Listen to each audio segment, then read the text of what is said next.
あれ。約束1、部屋を明るくしてみよう。約束2、テレビから離れてみよう。約束3、繰り返し見たいときは一度目を休めてからにしよう。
Like some line of noble princes, Phaedra shining bright, crowds beside the track at Shildon have never seen a greater sight.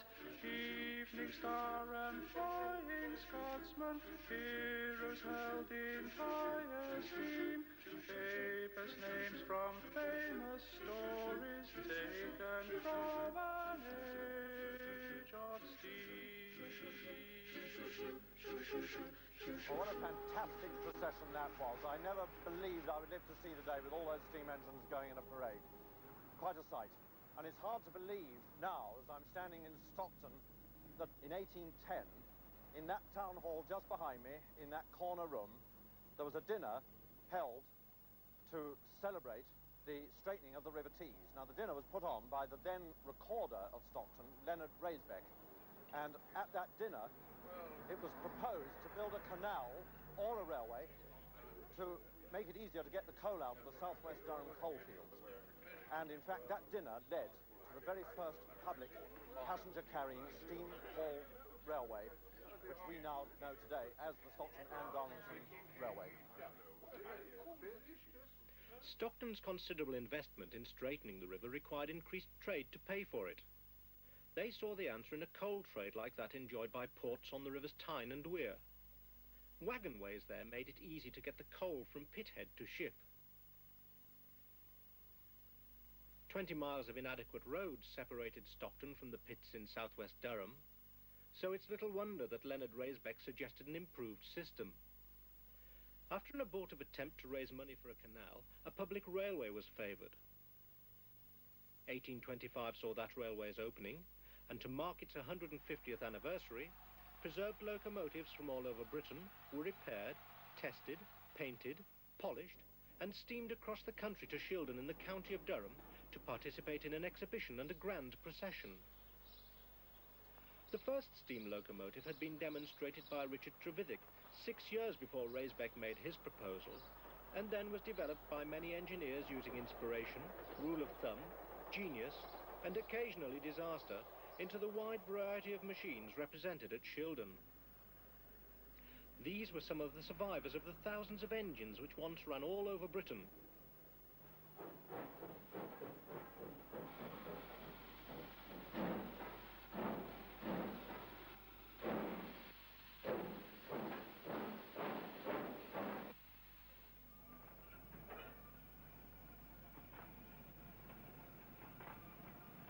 Apart from the main display, there was a side exhibition and a sign that steam engine design is not dead. Northern Rock, a prototype engine from the Ravenglass and Eskdale Railway, was on show there.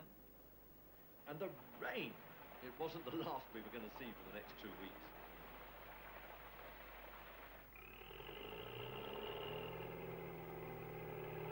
Why have these locomotives come to Shildon?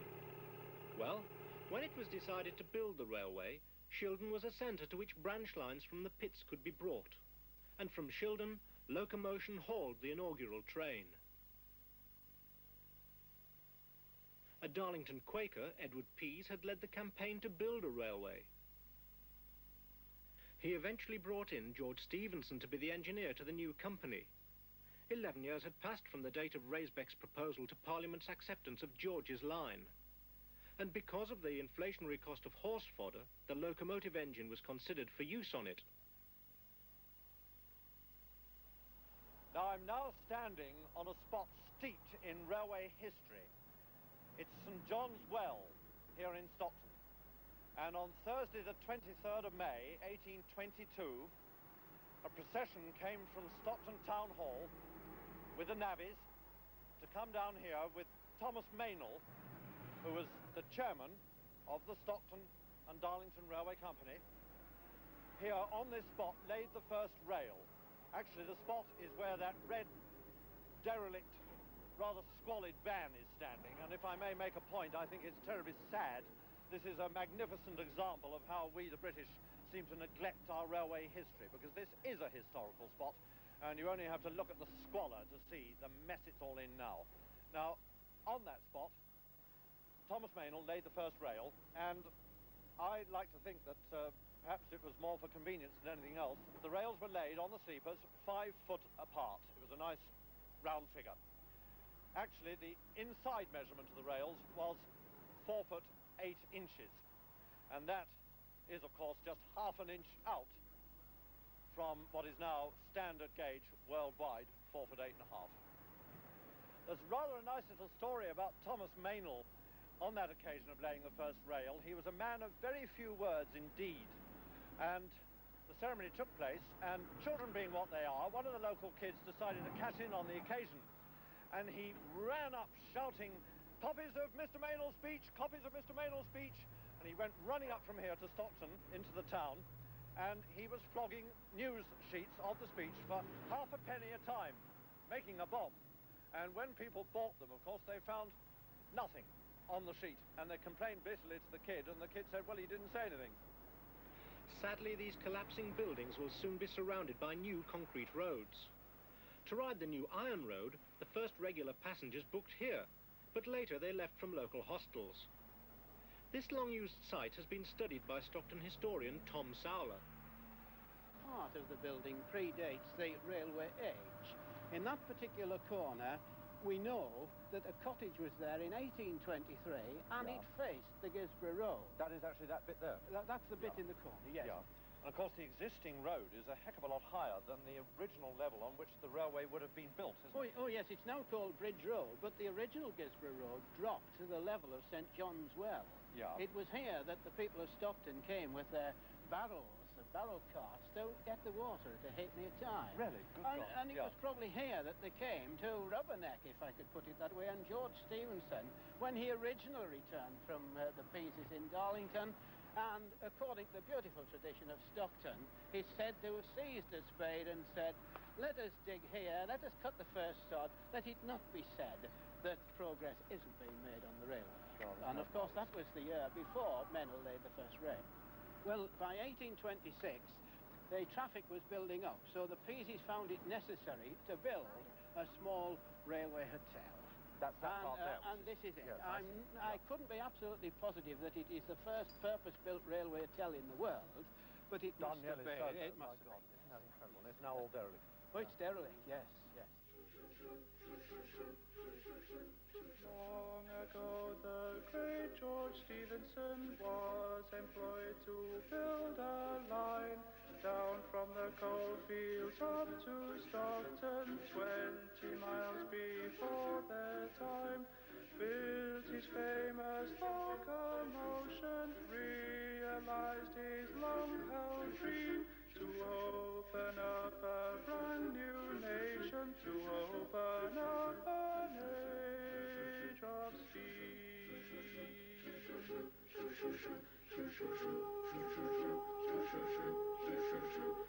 To open up the preparations for Shildon, a full-scale replica of a locomotion was built. It made its bow at the North of England Industrial Museum, Beamish. And then to Shildon, where the town put on its finest attire.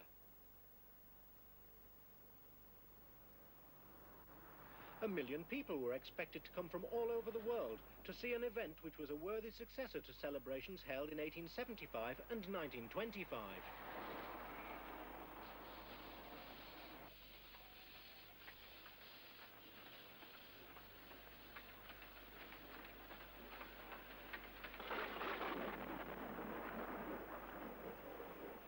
The rain didn't fall on the opening in 1825, but it fell on the celebrations in 1975. It must have kept the crowds down, but what matter a little rain if you've come from the other side of the world? These Japanese may have been aware of the Shildon celebration, but most Britons weren't.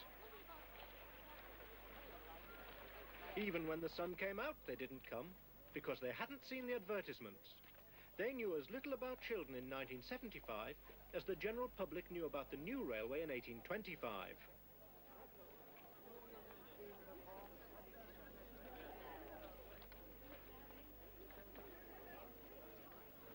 Those who did come saw a bunch of pampered machines. The locos weren't the only things to be pampered, and that liquid wasn't for the boiler.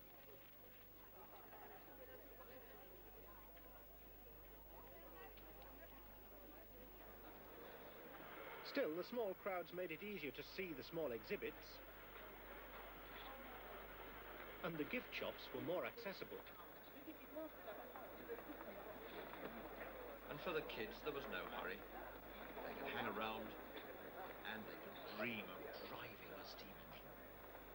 And the dads, they could show off how much they knew all about it. Ooh, Dad, you are clever. Oh, I wish that engine had steam so it would go. Arkwith, Hudson, Lock and Brassey blazed the trail throughout the land. Round the country, railway companies quickly started to expand. Buckland farms and distant hamlets were subjected to the streams as the railwaymen drove forward with their age of steam. This is a historical spot, Aycliffe Crossing next to Hyington Station. Here, Stephenson's improved travelling engine locomotion was put on the rails for the first time. It was built in Newcastle for £500 and dragged to Aycliffe by teams of horses. To fuel the engine, coal and water was needed. Where did the water come from? There were no water cranes in those days. I imagine they got it from the local stream. They lit the fire using a burning glass. A couple of years later, they could have used that Stockton invention, John Walker's patent friction match. With water, coal and fire combining to give life to locomotion, the directors decided it was time to open the line, just 11 days after the first steaming. They certainly needed the income. Creditors were threatening, and they had grossly overspent their estimates. Phoenix Pit at Witton Park, Tuesday the 27th of September, 1825. And the first loaded coal wagons were ready to start. Some keen and hardy souls sat on the coal for the ride. The site of the pit has been flattened, but the odd house still remains. It's now hard to imagine that scene when at 7 a.m. 12 trucks started to roll up the Etherley North incline, the first of two ridges between the pit and Chiltern. They were pulled by rope and powered by two stationary engines housed at the top of the hill. Their water came from a specially built reservoir, and the engine man lived nearby. Down the other side, the wagons were joined by one laden with flour, and then horse-drawn across the Gornless Bridge. This was an iron bridge designed by George Stephenson, and not surprisingly was the first of its type in the world. The iron sections were preserved by the North Eastern Railway and reside today in the National Railway Museum, York. Hundreds of onlookers using carts and coaches as grandstands watched the train pass to the next hill.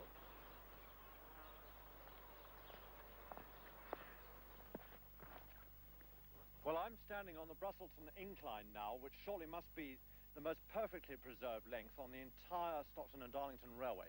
But it seems rather strange and peculiarly British that having preserved it, we don't go and desecrate the length by putting up these revoltingly ugly line of telegraph poles right slap up the middle. Now, these are the original sleepers of the railway, and there are quite a lot of interesting facts about these. They're 18 inches square, roughly 8 inches deep into the ground, and they weigh 1.5 hundredweight each. Their cost is interesting. When they were laid on the railway, they cost between 5p and 8p each, depending on which quarry they came from. But rather than run the entire length of the railway all the way to the Tees, George Stephenson said, look, we can only go as far as Darlington with these stone sleepers because it's going to be too expensive, the transport cost of putting them in. So from Darlington onwards to the Tees, they used oak. Now, on these stone sleepers, they laid, with oak pins going down into holes in the stone, 15-foot lengths of light rail. Another interesting point, of course, is that they don't go right across as modern sleepers do. That was simply to give the horse a chance to walk properly when the horse was drawing the trains. So 2 blocks only, rather than a sleeper going right the way across. As for the Etherley Ridge, the Brusselton Ridge had a winding house and reservoir. The stationary engines were behind this arch, and bridging the track were 2 large drums around which the haulage ropes wound. From there, the train was lowered down to Mason's Arms Crossing and the waiting locomotion. 150 years later, the Shildon visitors waited. Well, what memories this place has for me personally. Now, when I light up just one steam engine of my own, I get hysterical, but I never thought as an engine owner that I would live to see the day when over 40 steam locomotives would converge on one place here in Shildon and all light up and take part in a parade. And it was a moment which none of us in the railway preservation business can ever forget. It was really the greatest moment in our lives. Number 910 there didn't steam up, but it was her 3rd procession.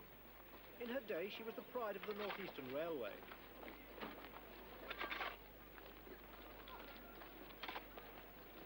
The engines that were steamed were prepared well in advance.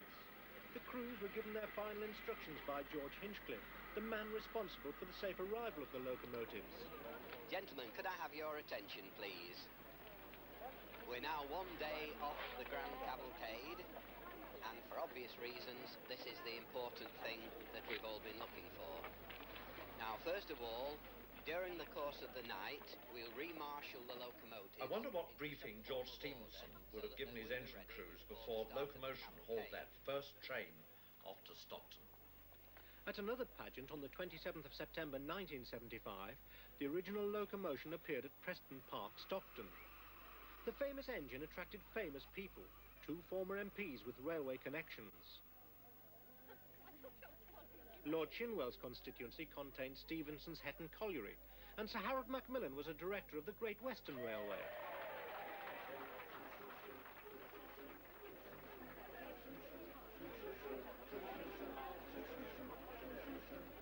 The waving flag signalled a steam ploughing engine to haul locomotion along a short track. On its first journey, locomotion's way had been cleared by a man riding before it on a horse, keeping the curious out of the way, no doubt. That curiosity was soon turned to fear by blasts of steam from the boiler.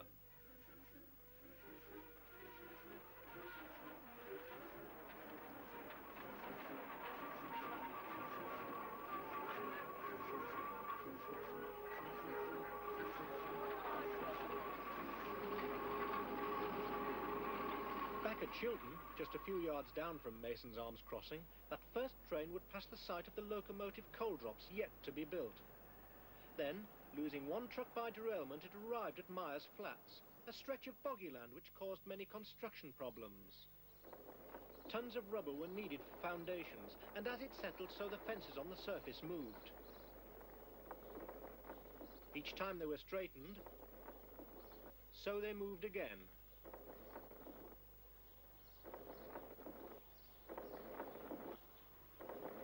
The locals, who were suspicious of the railway anyway, blamed the fairies, but the fairies didn't stop the train reaching Darlington.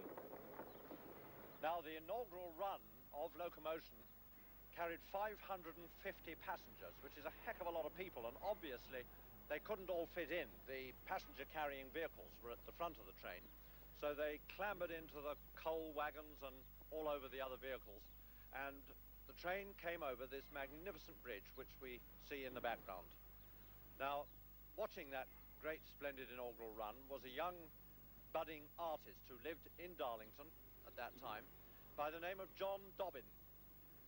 And in later years, from sketches he no doubt made at the time, he decided to paint the event. And the result is this magnificent painting, which really is a priceless artistic record of a great event.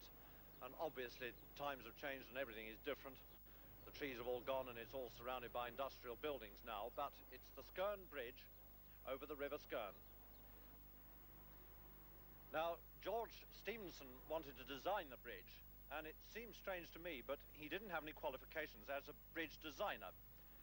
The railway wanted to commission an extremely well-known architect of that time who rejoiced in the splendid name of Ignatius Bonamy. People don't have any names like that anymore, and I think it's a great pity.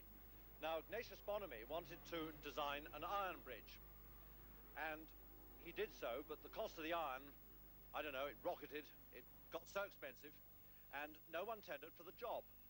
And it began to look as though the railway company weren't going to get their bridge designed by anybody. Obviously, the bridge was built, and both men cooperated in the design. But it was made with stone as George Stephenson had suggested.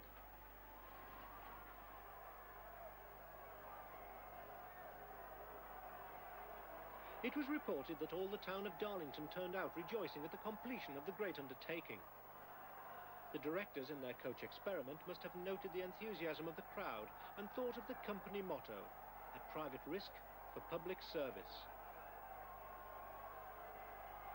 After a stop at Yarm, the train passed Preston Park. Here the turnpike ran next to the line, and stagecoach and train ran side by side. The crowds didn't miss the significance of the fact that it needed 4 horses to pull 16 people, and locomotion pulled 550. The Stockton and Darlington railway line has since been diverted, but the original route can still be traced through the trees. 3 hours and 7 minutes after leaving Darlington, passing 60,000 people by the wayside, locomotion halted its train at St John's Well near to the incomplete coal staiths. The company really wanted to build their terminus much nearer the river mouth than Stockton at a new town, Port Darlington. Stockton's support had been necessary to the building of the line, and now they realised they were the victims of a confidence trick.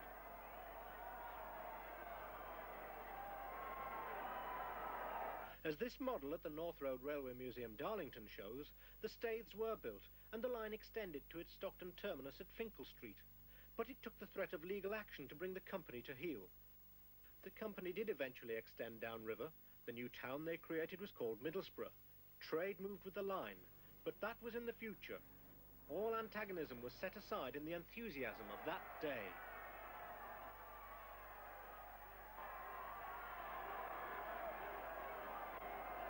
Following the arrival of the train, there was a grand procession, and I wish I'd been there. I can just imagine the excitement of it all. Led by a brass band, the town dignitaries and a lot of very important people came up from the coaling wharves to the town hall here, and 102 people sat down to dinner.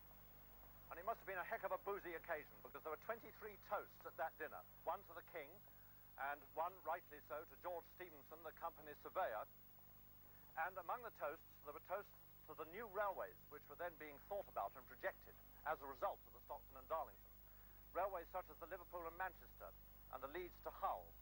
And one of the proprietors of those projected railways toasted and made a comment at that dinner, which I think is worth thinking about. I quote, that facility of communication by means of railways had been fully established by the experiment of that day. Very gently and very quietly raise steam. We don't want a pall of smoke over the place if we can avoid it, otherwise the neighbours are going to complain. I want steam for somewhere around 9 o'clock in the morning.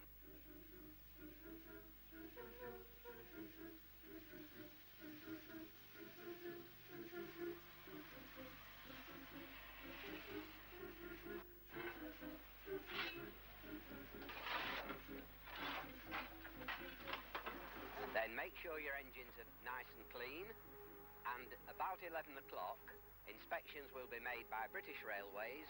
The drivers who are going to move the locomotives and going to drive along the cavalcade will be turning up, and your engine should be sparklingly clean, and from that time onwards we'll start getting things ready and moving into the bottleneck, as it were, ready for the start of the cavalcade.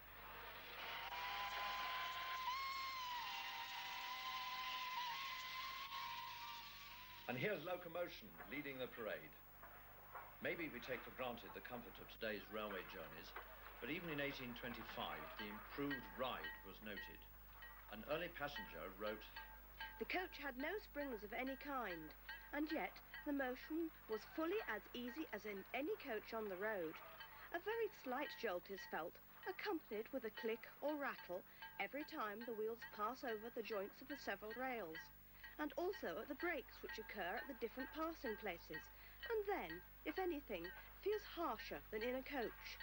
Some parts of the way were laid with rails of cast iron, joined at every 4 feet, and in coming upon these, the jerks and jolts were more frequent, more audible, and more sensible, resembling exactly, as the coachman justly observed to us, the clinking of a mill hopper.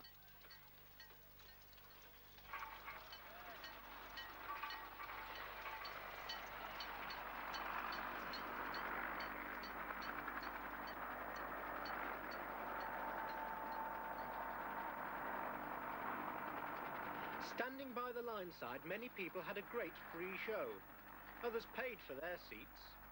There were no grandstands in 1825, but if there were, would they have been placed facing the sun?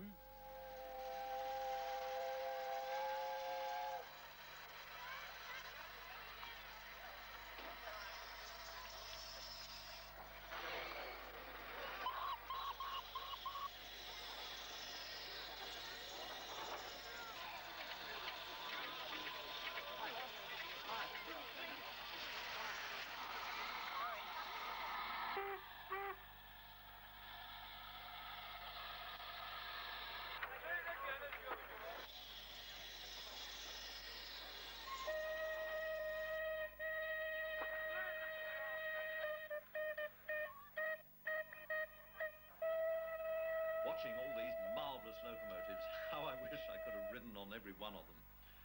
We're so used to being hauled by steam locomotives that we should remember that for 8 years, all passengers were carried in horse-drawn coaches. And not all passengers paid their fares. The old stagecoach practice of paying by nip crept onto the railway.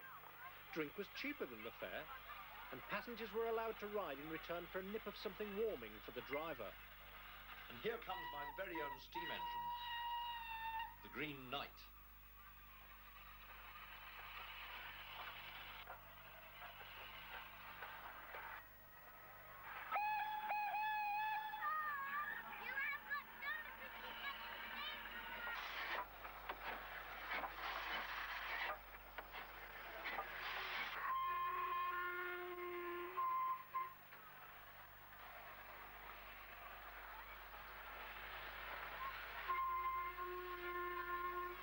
The engines here were supposed to stay 2 minutes apart. But bunching did occur, and bunching was a problem on the Stockton and Darlington Railway when drivers stopped their trains on single-line stretches whilst they went to refresh themselves. There were reports of blockages of up to 3 hours duration, but nothing like that happened here. If it had, perhaps the drivers would have been fined a shilling like their 19th century forebears.